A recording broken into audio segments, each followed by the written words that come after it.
Alright guys, here is my Sous Vide do-it-yourself machine. It's a temperature control unit with a digital timer.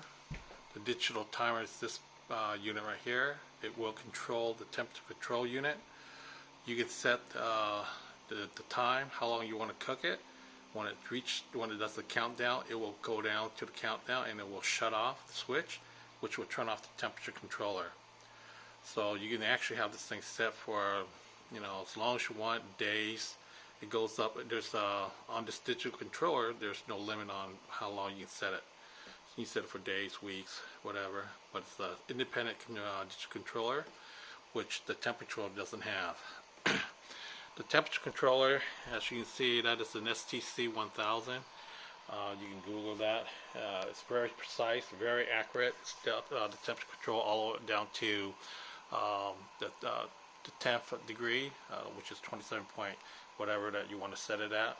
And there's a differential with the temperature change. You can set it either 1 degree or 0.5 degree, and it will kick in off and on to turn off the heat or the cooling. This unit has a built-in switch right here that will override the cooling side. This port right here is the cooling side, and this port is the hot side. This is all IPA graded plugs, sensor unit detachable. So what this switch does is you can manually turn on the port. So if you're not using the cool side, you can plug anything else in here. But since on this Sous Vide device that I made, I put in a pump.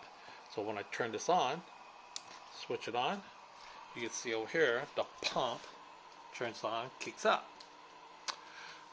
This thing costs, I don't know, pretty cheap to make, but I use all the pretty good industry grade wiring, caps, everything in here. It has a solid state relay, 40 amps.